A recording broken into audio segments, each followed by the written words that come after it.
Donc bonjour Camille, aujourd'hui je suis venu sur l'exposition du Low Tech Lab. Ouais. Donc c'est toi qui es la régisseuse, Oui. on peut dire ça comme ça? Le commissaire d'exposition, je crois. Commissaire d'exposition, excuse-moi. Non, t'inquiète, c'est très Donc, pompeux. donc aujourd'hui je suis venu pour voir l'exposition. Tu peux me parler un peu du projet s'il te plaît? Ouais, alors le Low Tech Lab, c'est un projet qui a pour objectif de trouver, de documenter et de diffuser des technologies qu'on appelle des low tech. Donc c'est des technologies qui sont simples, qui sont accessibles à tous et qui sont durables. Et l'idée, c'est qu'elles sont open source, donc accessibles à tous et tout le monde peut les reproduire. D'accord, c'est un peu le contraire du high-tech. On peut dire ça comme ça, ouais. D'accord. Donc tous les projets qui sont ici sont en autoconstruction. Alors ouais, chacun peut les construire par soi-même. Après, il y en a qui sont plus complexes que d'autres. En fonction de ses capacités de bricoleur, on s'adapte. Et D'accord. nous, on offre aussi la possibilité d'accompagner des gens qui auraient des questions. Donc on peut les aider à auto-construire. Génial. Alors qu'est-ce qu'on peut découvrir à ton exposition? Alors il y a plein de systèmes. Il y a des systèmes qu'on peut mettre dans sa cuisine, d'autres dans sa salle de bain, d'autres dans son salon. C'est des systèmes qui permettent de réduire la consommation d'eau, le gaspillage alimentaire et la consommation d'énergie aussi. Donc on a par exemple des systèmes de compostage ou des systèmes de chauffage comme un poêle de masse ou un chauffe-air. Et autrement, dans la salle de bain, on a toilette sèche et douche à recyclage, chauffe-eau solaire, etc. D'accord, on peut aller voir ça? Ouais. Alors ça, c'est un biodigesteur. Tout le système qu'on voit là, c'est un système qui permet de faire un compostage différent que du compost classique. Un compost classique, on met tout ce qui est solide. Là, on va mettre tout ce qui est plutôt liquide. Parce que si on met du liquide dans un compost, ça le déstructure, donc il fonctionne mal. Par contre, ce système, on peut mettre tout ce qui est liquide. Donc par exemple, une vieille soupe ou alors l'eau des pâtes, l'eau du riz au lieu de les rejeter. Et du coup, on entre ça ici par la bouche du système. Et en fait, on le fait glisser dans le tuyau, donc c'est de la récupération de tubes de PVC classiques. On les a récupérés à la poubelle. Donc ça descend là, dans ce qu'on pourrait appeler l'œsophage, comme si on faisait la comparaison avec un tube digestif. D'accord. Et ensuite, ça arrive dans notre estomac, qui est derrière. Donc c'est un système qui est hermétique.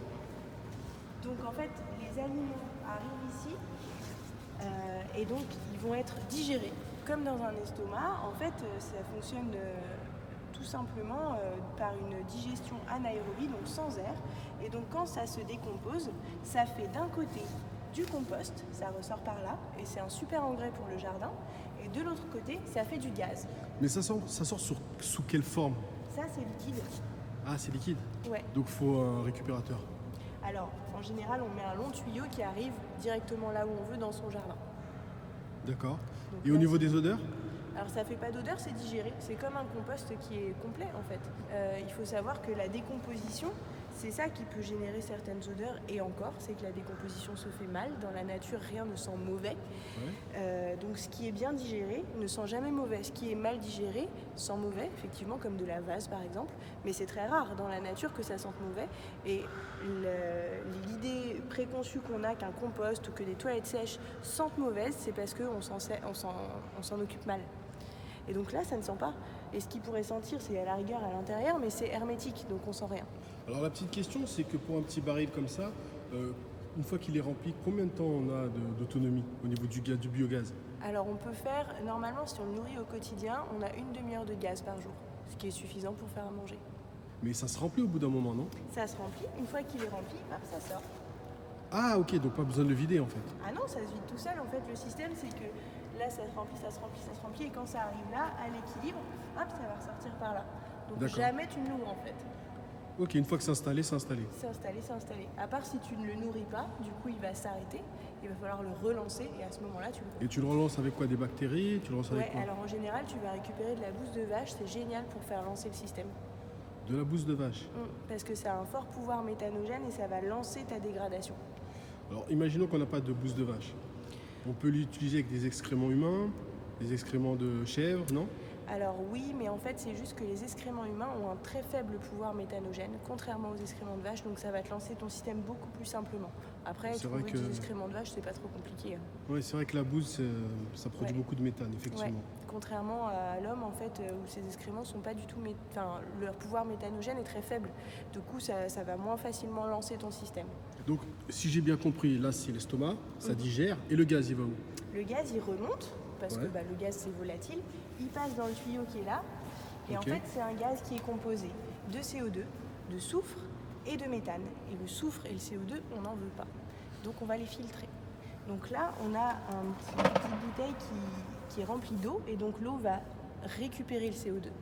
Et ensuite, ça remonte ici. Là, à l'intérieur, il y a des billes d'argile, comme on met dans des pots en terre. D'accord. Les billes d'argile vont fixer le soufre. Donc, on n'a plus de soufre et beaucoup moins de CO2. Ça passe ici. Ça, c'est une poche hermétique. On peut utiliser tout et n'importe quoi. Il y a des gens qui utilisent des vieux pneus, comme tu me disais. Là, on a récupéré une poche qu'on trouve sur les bateaux pour stocker de l'eau. Donc, c'était une poche en plastique. En fait, là, elle est recouverte d'un drap, mais c'est juste pour l'esthétique. Ouais. C'est une poche en plastique. Du coup, elle est complètement hermétique parce que d'habitude, elle contient de l'eau. Et là, on va y faire passer le gaz. Donc, dans cette petite poche, quand le gaz arrive, en fait, elle va se gonfler. Elle va se gonfler, ouais. Ça se voit, hein. Elle gonfle. Et quand il y a suffisamment de pression, hop, le gaz passe ici, dans le tuyau, et revient à la gazinière. Et du coup, là, on peut avoir une demi-heure de cuisson par jour, sachant que c'est largement suffisant. En soi, on ne fait pas cuire pendant 40 minutes en général ces aliments.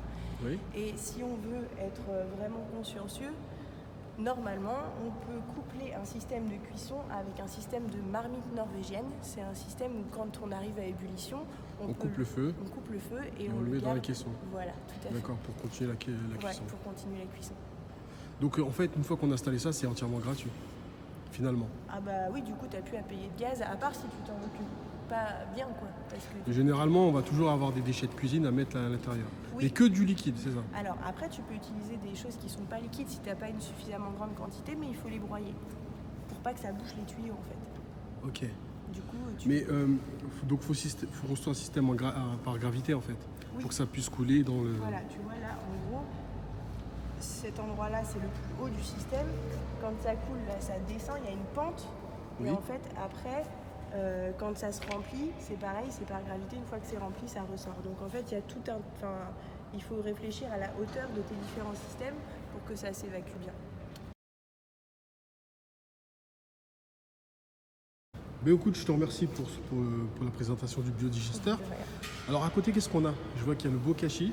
Je connais le lombricomposteur. Alors, le lombricomposteur, c'est cool, mais par contre, on a des petits vers dont il faut s'occuper. Ouais, je sais, c'est compliqué. Et ça prend surtout beaucoup l'hiver. d'énergie. Et puis surtout, c'est des êtres vivants qu'on n'a pas forcément envie de maltraiter. Si on part, etc., il faut s'en occuper. Là, c'est un système qui fonctionne avec des bactéries. Des bactéries? En fait, c'est des micro-organismes qu'on appelle des micro-organismes efficaces. Il faut imaginer que dans l'humus classique, on a plusieurs strates. Donc dans l'humus... C'est dans la forêt l'humus, c'est ce qu'il y a sur le sol. Les sols qui se dégradent. Donc dans un humus, en haut, on a effectivement les vers de terre qui vont dégrader dans un premier temps de façon large, on va dire. Et ensuite, dans les couches inférieures de la terre, on a les bactéries qui prennent le relais. C'est des micro-organismes, on appelle ça. Et en fait, ces micro-organismes, ils vont dégrader, mais de façon plus subtile, tout ce qui vient des arbres qui tombent, feuilles, par exemple, les feuilles, etc. Okay. Et du coup, en fait, là, l'idée, c'est de reproduire ce principe. Donc là, on va mettre tous nos aliments, tous nos déchets alimentaires, en fait. Alors là, on peut tout mettre, solide, liquide.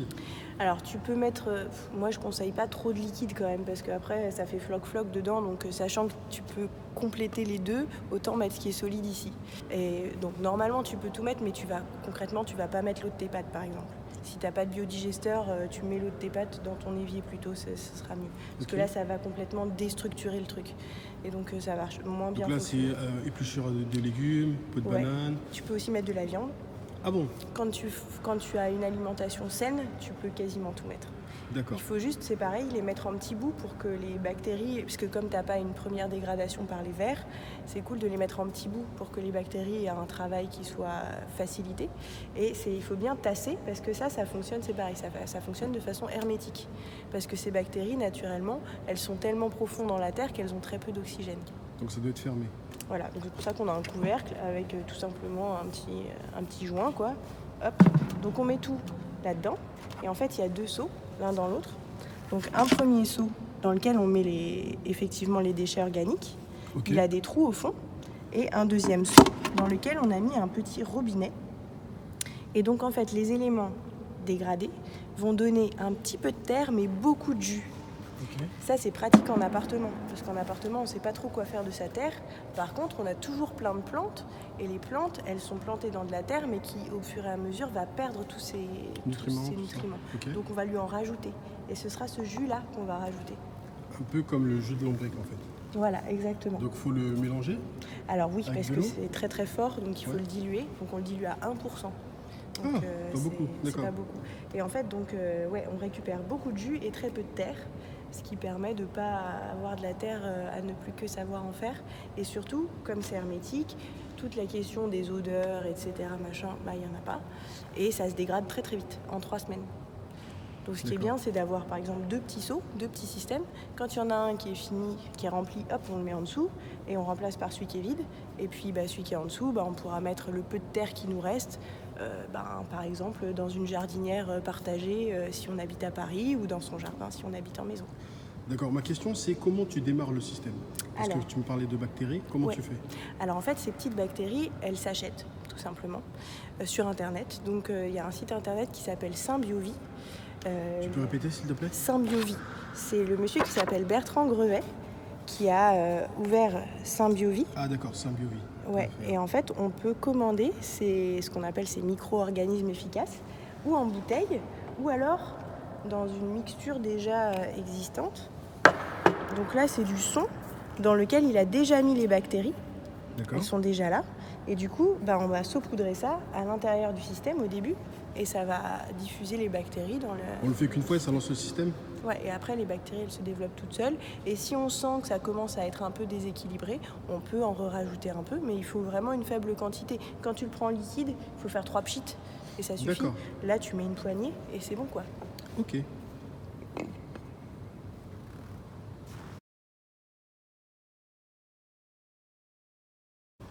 Voilà. Donc juste à côté, on a beaucoup de lactofermentation. Ouais. Alors là, qui sont en plein soleil, c'est pas l'idéal. Ouais. C'est pour les besoins de l'exposition. Alors la lactofermentation, c'est le seul moyen de conservation qui nous permet de bonifier ces aliments. Et il n'utilise absolument aucune source d'énergie. C'est couper ses légumes, les écraser dans un pot pour faire sortir le jus. Et en fait, c'est le fait qu'elles soient dans leur jus qui va les conserver. Avec un peu de sel, non? Le sel, ça aide juste à faire sortir le jus. Mais ça permet... C'est pas obligatoire? C'est pas obligatoire. Tu m'apprends quelque chose, c'est bien. Dans celui-là, ça c'est des tomates. Ouais. Les tomates, c'est tellement plein de jus que j'ai même pas mis de sel. Ah ok, je savais pas. Alors tu peux en mettre un peu, mais en fait le sel pour la conservation, c'est un autre moyen de conservation. Là, la lactose, c'est vraiment pour faire sortir le jus, parce que ça fait ressortir facilement et t'as pas besoin de forcément appuyer comme un fou pour pouvoir refaire sortir ton jus. Et du coup là, c'est pareil, on a encore un fonctionnement en anaérobie, donc sans oxygène. Un aliment, autour de l'aliment se développent des bactéries qu'on appelle des bactéries responsables de la putréfaction, donc qui vont le faire pourrir et qui font qu'on ne pourra plus le manger. Ces bactéries, elles se développent à l'air libre. Là, en mettant les légumes dans leur propre jus, il n'y a plus d'air. Et donc, dans ce jus vont se développer d'autres bactéries qui s'appellent des bactéries lactiques. Et ces bactéries, elles sont responsables de la conservation. Donc ça va acidifier le contenu? Ça va un peu acidifier le contenu.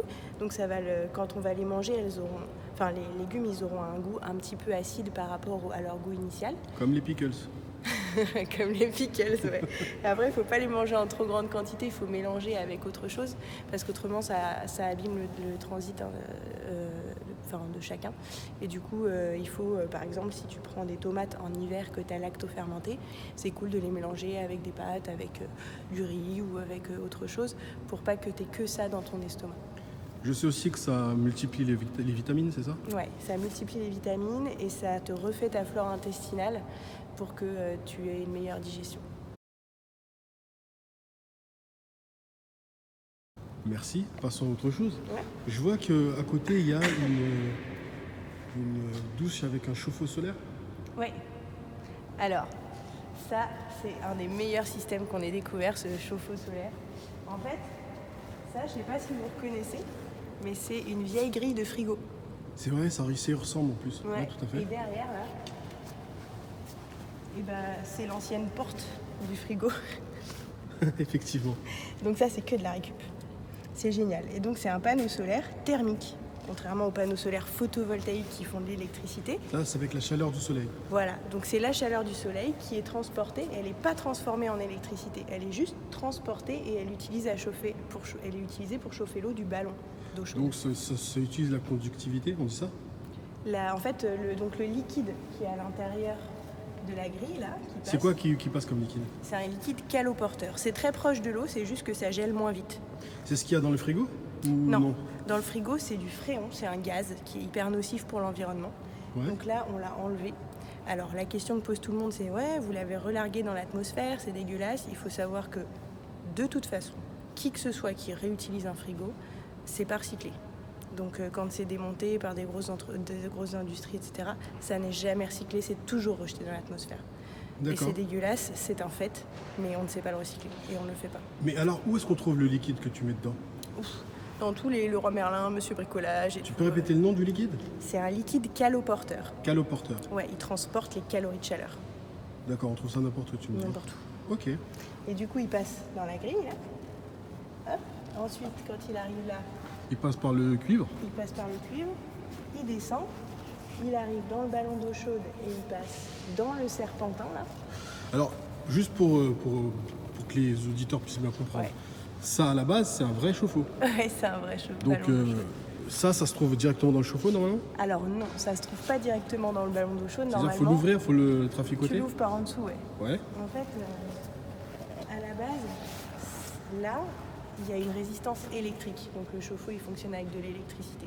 Oui. Et donc en fait, en gros, bon, alors là, il est ouvert, donc d'habitude, tu peux pas travailler dedans comme ça. Oui. Mais en fait, tu enlèves par en dessous Ok. la résistance et tu fais passer ton serpentin. Et donc le serpentin, il transporte toujours son liquide qui repart et qui vient se réchauffer dans le panneau. Donc il n'est jamais en contact avec l'eau. D'accord, c'est un circuit fermé. C'est un circuit fermé. Par contre, la chaleur va se diffuser dans l'eau. Ok, et généralement, ça marche très bien l'été Et ça marche très bien l'hiver. aussi? Oui. D'accord. En fait, si tu veux, la personne qu'on a été voir, elle nous a dit qu'elle utilisait ça à 90% du temps. Et elle habite dans quelle région cette personne? Elle habite du côté de Valence. Ensuite, on a un autre système, c'est une douche à recyclage qui peut fonctionner très bien avec le ballon d'eau chaude et le chauffe-eau solaire. Hein. Donc là, tu vas me parler d'un autre système? Ouais, c'est un autre système. Ils peuvent ou être installés l'un avec l'autre, ça Oui. ça peut être génial, ou alors on n'est pas obligé d'avoir les deux pour que l'un et l'autre fonctionnent. Alors qu'est-ce que c'est exactement? C'est ça? Alors ça, c'est l'arrière de la douche. Donc on peut aller à l'avant déjà, que tout le monde reconnaisse que c'est une douche. Ok. Donc là, on a un pommeau de douche classique, tout ça c'est tout à fait normal. On a juste un bac qui est un petit peu particulier parce qu'en dessous du bac, on a un récupérateur d'eau. Donc en fait, c'est une sorte de vasque dans laquelle on va récupérer l'eau de la douche et au lieu qu'elle parte direct aux égouts, eh ben, elle va repasser dans un tuyau. Mais ça va être récupéré avec quoi? Avec une pompe?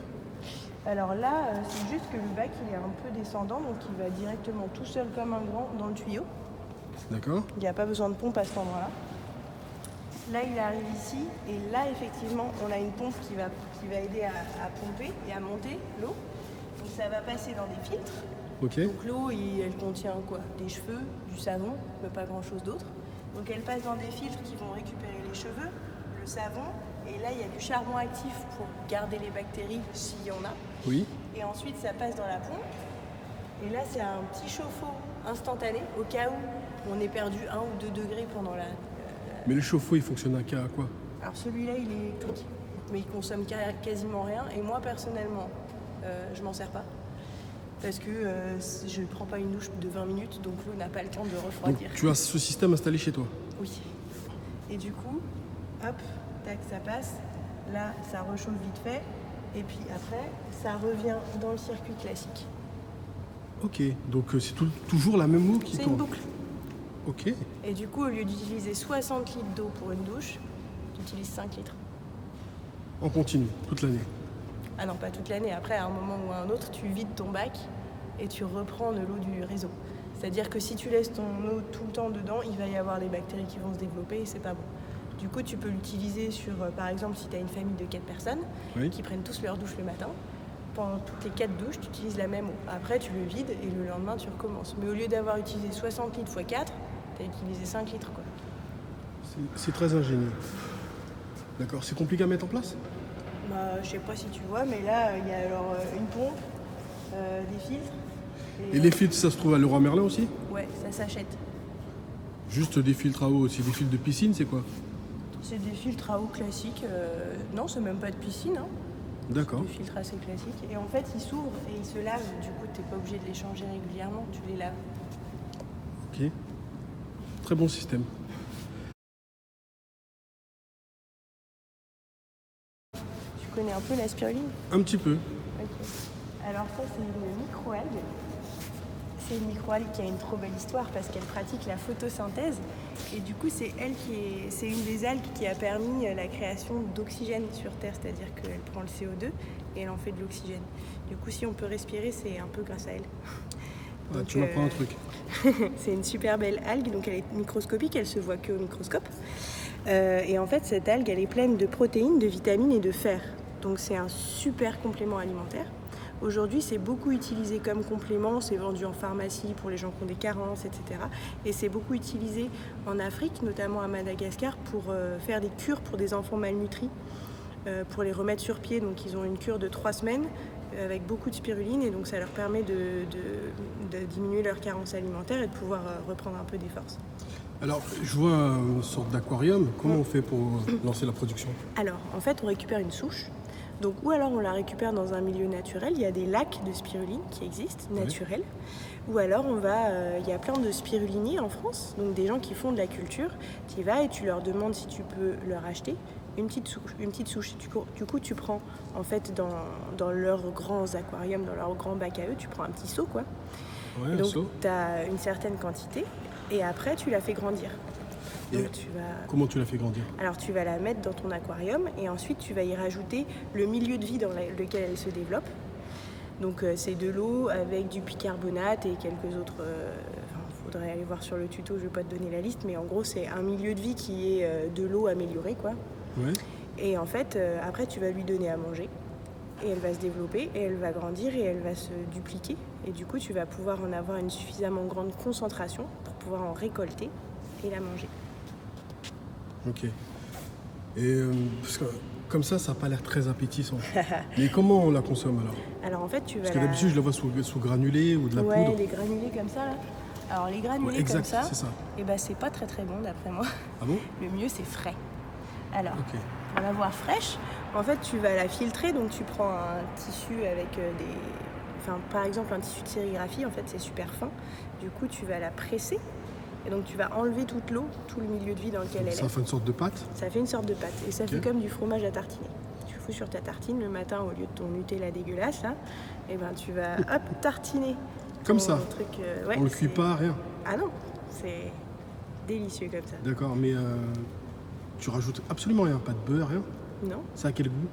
Ça a pas beaucoup de goût, c'est très onctueux. Mais ça a un goût très fade, c'est un peu négatif. Ça sent la mer quoi? Non, du tout. C'est pas de l'eau de mer qui est dedans? C'est pas de l'eau de mer qui est dedans. D'accord. J'en prendrai tous les jours. Vas-y, moi je te conseille, c'est très bon frais. Ok. Et puis c'est moins cher de le faire comme ça que de l'acheter en pharmacie. Parce que ça coûte super cher parce que c'est la mode. Alors qu'à nourrir, ça prend rien parce que tu la nourris avec du jus de clou rouillé. Donc concrètement, ça, c'est pas trop compliqué. Avec du jus de clou rouillé? Ouais. C'est sain ça? C'est plus bio? En fait, elle va tout digérer. Donc D'accord. toi, tu vas pas manger ça sous cette forme. Et après, ça, c'est de l'urine. Ok. mélangée à quelques autres trucs, mais enfin c'est pas trop compliqué à trouver. Et du coup, tout ça, ça te permet de la nourrir. Et alors encore pareil, l'urine, tu vas pas manger de l'urine parce que c'est toute une chaîne de protéines qui vont être cassées. Encore l'urine, ça m'inquiète pas trop, c'est surtout ça là. Ça va être cassé, digéré, et tu vas la remanger différemment. Des chloruriers, ok, je savais pas. En fait, elle adore le fer. Ok. Et c'est pour ça que tu l'aimes bien aussi, parce qu'elle est pleine de fer, et qu'en général, les gens sont très carencés en fer. Absolument. Voilà.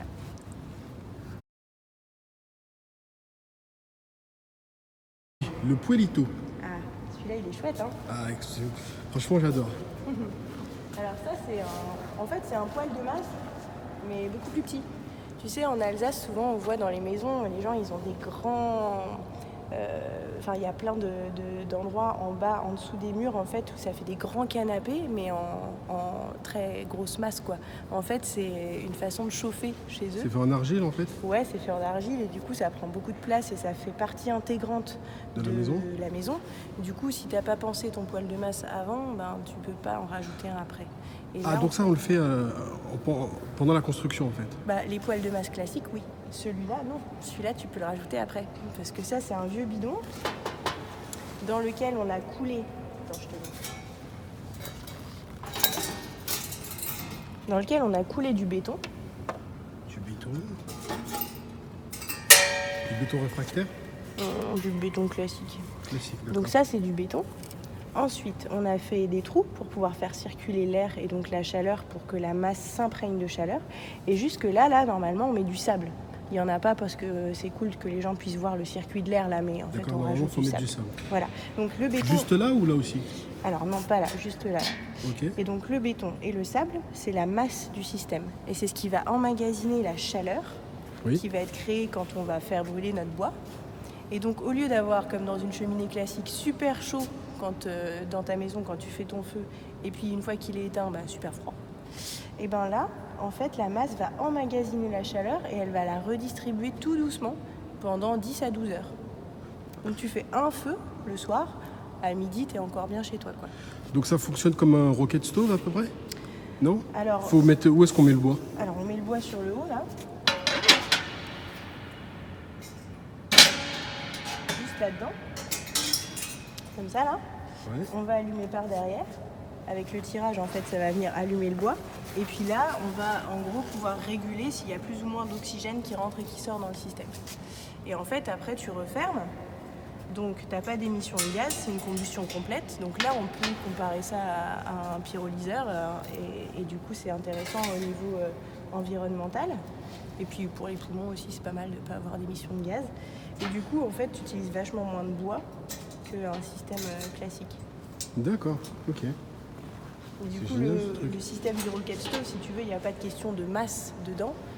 C'est juste du bois brûlé avec une cheminée qui se rétrécit pour augmenter le tirage. Là, c'est pas trop ça le principe. Là, le principe, c'est de faire circuler la chaleur dans de la masse pour que ça rediffuse tout doucement. Donc, si j'ai bien compris, la chaleur, elle monte par les tuyaux et après, on l'alimente tout dans la maison partout? Non. En fait, là, c'est la cheminée, donc ça s'en va après. La chaleur, elle va passer dans tout le circuit. Ici, tu vois, on voit, il y a tout un circuit d'air à l'intérieur du poêle même. Donc, ça va chauffer la masse qui est là. Ah oui, d'accord. Ça va se diffuser comme ça. Ok. Donc, ok. C'est pas comme... C'est pas comme les poêles de masse classiques qui prennent toute la maison, justement. C'est pour ça que c'est beaucoup plus simple à construire et à installer chez soi. Après, c'est un petit, celui-là. Donc celui-là, on peut le déplacer? Ouais. Du coup, celui-là, tu vois, ça chauffe 15 mètres carrés. Si tu as une maison ou une pièce de 25 mètres carrés, tu prends juste un gros bidon. Ça, c'est un bidon de 50 et il existe des bidons de 100. Tu fais un plus gros bidon. Juste une question, lorsque on met le feu, si on met la main, on se brûle? Là, non. Non? Là, oui. Ouais. Parce que c'est une vitrocéramique qui peut servir, par exemple, à chauffer ton eau pour ton thé du soir, par exemple, tu vois. Ah. Donc, tu peux t'en servir de plaque de cuisson. D'accord. Tu peux même mettre un wok, en fait, et faire revenir tes petits légumes. Ça chauffe vraiment très fort au moment où tu fais le feu. Il faut juste corréler le moment où tu fais le feu et le moment où tu fais ta cuisine. D'accord. Là, tu vas pas te brûler. Si tu as un petit bout de chou qui marche à quatre pattes et qui vient toucher, ça va être chaud, mais pas brûlant. Ok. C'est génial. Ça redistille tout doucement. Ok. Donc c'est Puelito, c'est ça? C'est un Puelito, ouais. Ok.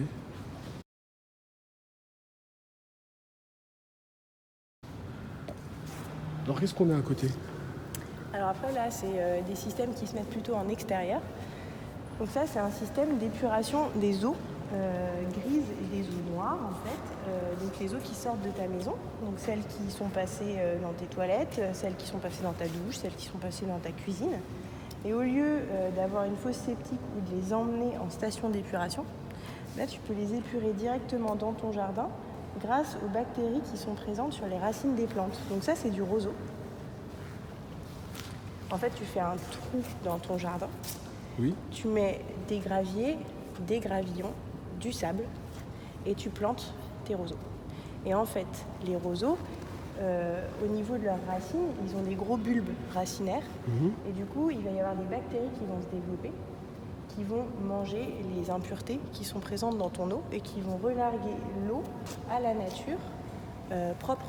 Alors pas potable, Mais propre. tu ne vas pas pouvoir la boire, mais propre.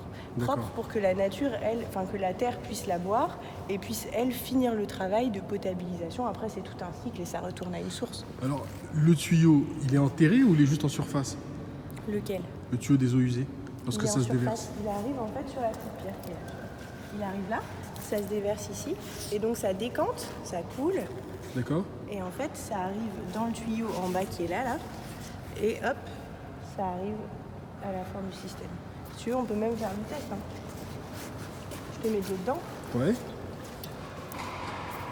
Alors, ça va pas être immédiat, faut le temps que ça se décante, mais c'est assez rapide. Donc si je le verse sur la petite pierre, c'est pour pas que ça fasse un trou dans le sable au bout d'un moment et que ça abîme. Ah, je comprends mieux. Donc c'est très facile à mettre en place finalement. Alors, plus ou moins, parce qu'il faut quand même être accompagné, sachant qu'il faut pouvoir être suivi par un professionnel pour être sûr que ton système il est valable et que tu relargues pas des eaux qui sont mauvaises dans l'environnement, parce qu'il faut une certaine hauteur de sable, une certaine hauteur de gravillon, une certaine hauteur de gravier et une certaine taille de bassin en fonction du nombre de personnes qui sont dans la maison et du nombre d'eau qui sont écoulées. Donc c'est pas complexe à comprendre. Par contre, tu ne peux pas aujourd'hui faire ça en autoconstructeur sans être suivi par un professionnel. C'est histoire d'être sûr que les eaux sont clean quand tu les rejettes et ça paraît assez normal. Ok, donc ça peut être intéressant pour une tiny house, un truc comme ça? Ah bah ouais, après pour la tiny house, il faudra pouvoir le déplacer à côté de ta tiny, mais ouais. Oui, à condition qu'elle bouge pas, quoi. Oui, à condition qu'elle bouge pas, carrément, oui. Tu peux le faire. Donc tu vois, là, ça coule. Et je pense même que si on vient là, on devrait voir l'écoulement des eaux dans le tuyau. Je sais pas si tu vois trop la caméra, mais Non, on voit pas trop. il y a des petites gouttes qui perlent en fait et qui descendent jusqu'au bout. D'accord. Voilà. Bon, chouette comme système. Ouais, c'est vraiment chouette. Et en fait, quand les roseaux ils sont grands, c'est trop beau dans un jardin. Et les roseaux, c'est compliqué à trouver? Non, on les a récupérés dans un champ, nous. D'accord. On les a replantés. Après, tu peux en acheter aussi. C'est que des roseaux. Alors, dans le premier bac, c'est que des roseaux. Dans le deuxième bac, tu peux remettre des roseaux. Ah, il y a plusieurs bacs? Tu mets 2 bacs normalement. Là, c'est vraiment un système de démonstration pour qu'on voit les couches. Normalement, tu mets 2 bacs. Ok. Et donc, dans le deuxième, tu peux mettre... Les roseaux, on les met parce que c'est très, très solide. Enfin, c'est résistant. Du coup, s'il y a des eaux qui sont vraiment noires, bah, ils vont pas en souffrir. Dans le deuxième bac, l'eau est déjà bien épurée. Donc, tu peux mettre des plantes comme des macrophytes, par exemple, qui vont faire des fleurs. Et donc, ça, c'est encore plus beau dans ton jardin. Ok. Et après, il y a plein d'abeilles et plein de biodiversité qui se développe autour de ça. Les petits hérissons, ils aiment bien ça aussi.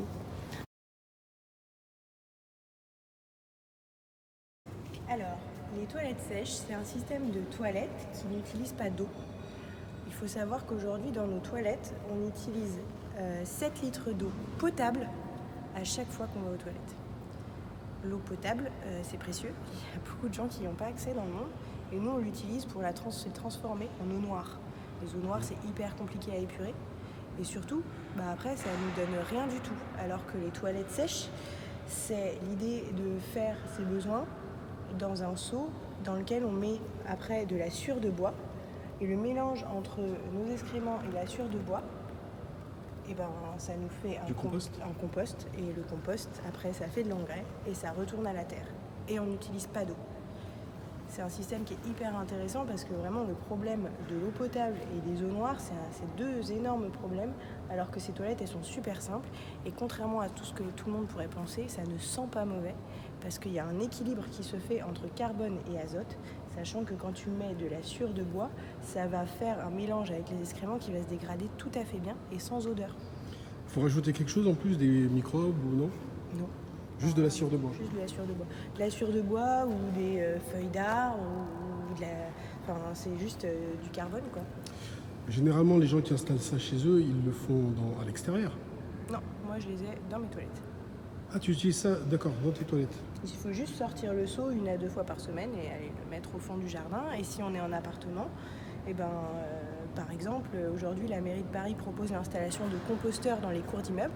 Oui. Ils viennent les vider régulièrement pour après les revendre à des agriculteurs qui s'en servent comme engrais. Du coup, toi, tout ce que tu as à faire, c'est de construire le système et d'installer un seau que tu vas vider 1 à 2 fois par semaine, comme tu vides tes poubelles en fait. Oui. Et tu vas le mettre dans ton jardin. Et au lieu de salir des eaux potables, eh ben, tu permets de revaloriser les sols. Ok. Un autre système? Ouais, alors ça, c'est un chauffage solaire.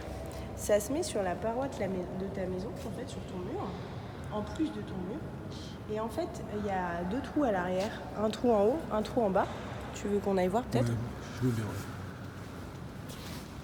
Donc tu vois, un trou en haut, Ok. un trou en bas. Et donc, de façon logique, l'air froid est en bas, l'air chaud est en haut. Du coup, là, en fait, on fait un trou dans le mur de la maison. Ça vient se relier au trou du bas. Et donc l'air froid qui est en bas de la maison passe par en bas.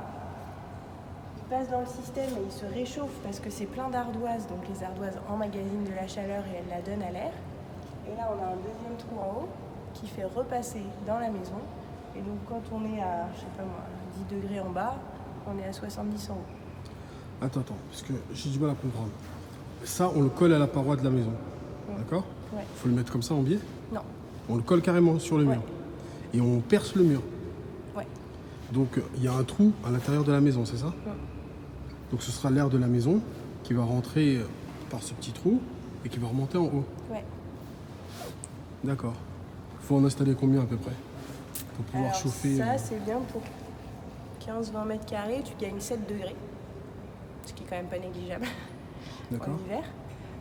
Du coup, il faut calculer en fonction de la surface que tu as besoin de chauffer. En soi, une pièce de 15 mètres carrés, c'est déjà une grande pièce. Du coup, si tu gagnes 7 degrés dans une grande pièce en hiver, t'es content. Avec c'est un petit clair. poêle de masse en plus, t'es pas mal. Ok.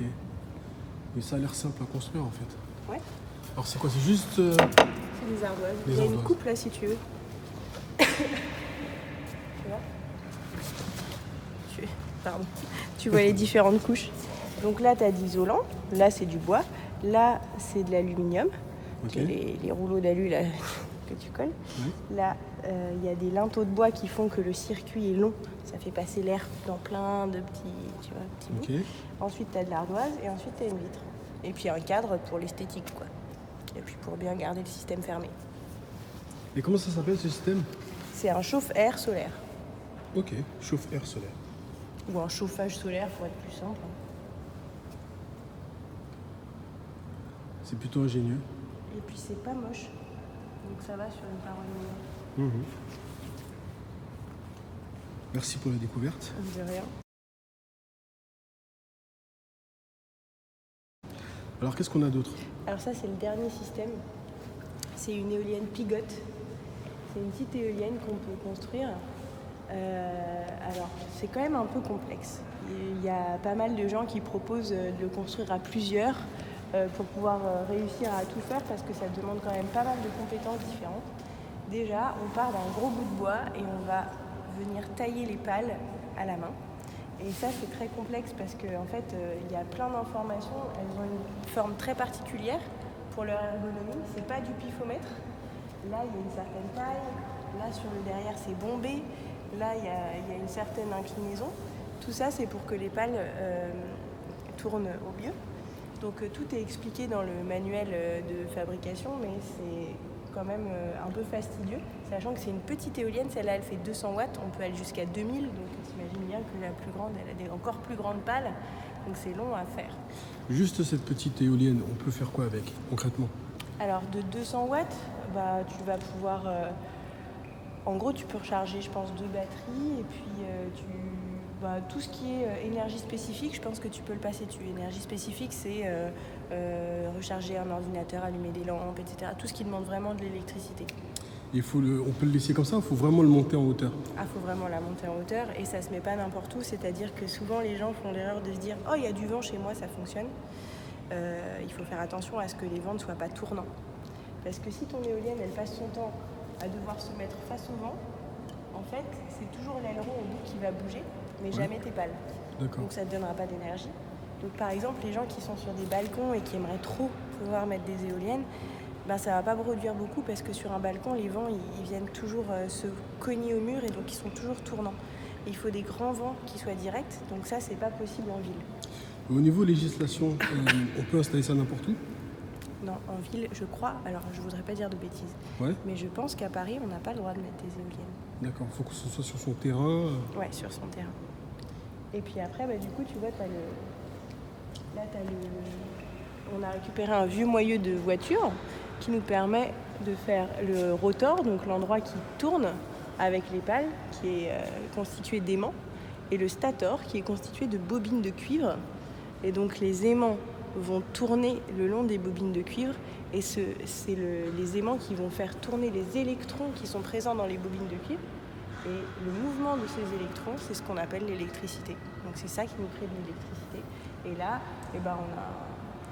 on récupère en fait ce courant électrique dans une batterie. C'est pas branché là. Oui, bien sûr. Mais ça m'a l'air bien complexe quand même. C'est complexe, mais par contre, ils proposent des formations et de la construction participative. Donc tu peux participer à un chantier de quelqu'un qui veut s'en installer une. Et du coup, en fait, la personne qui veut s'en installer une, ça lui fait de la main-d'œuvre gratuite. Donc vous êtes plusieurs à la construire. Il y a un formateur qui est là pour guider les opérations. Et après, toi, une fois que tu as appris, tu peux très bien le refaire chez toi. Ou alors, si tu ne te sens encore pas encore une fois de le refaire chez toi, tu organises un chantier participatif. Et où est-ce qu'on fait ça? Alors, il y en a partout en France. C'est Tripalium qui fait ça. C'est une association qui propose des formations pour des éoliennes. Ça coûte cher? Une éolienne comme ça? Non, la formation. Ah, la formation, je pense que c'est gratuit. Tu viens sur un chantier, tu participes. En fait, c'est le prix de ta main-d'œuvre, quoi. Ah, d'accord. Donc tu viens, tu payes pas, en fait. Tu viens aider et du coup, tu apprends en même temps. C'est donnant-donnant. D'accord. Ok, c'est noté. Alors, tout à l'heure en off, tu m'avais dit que tous les tutos sont disponibles sur le net. Oui. C'est-à-dire qu'on peut s'en inspirer et auto-construire tous les projets qu'on a vus ici. Tous sans exception. Ok. Je vous mettrai les liens dans le descriptif sous la vidéo. Ok, écoute, je te remercie de ton accueil. De rien, avec plaisir. Merci d'être passé me voir. Avec plaisir. Ça me fait de la compagnie. Donc voilà, j'espère que cette vidéo vous a plu. Si c'est le cas, je vous invite à vous abonner sur la chaîne YouTube du Citoyen Prévoyant. Vous allez pouvoir rejoindre plusieurs dizaines de milliers de citoyens. Et je vous dis à très bientôt pour une nouvelle vidéo. Ciao, ciao. Salut.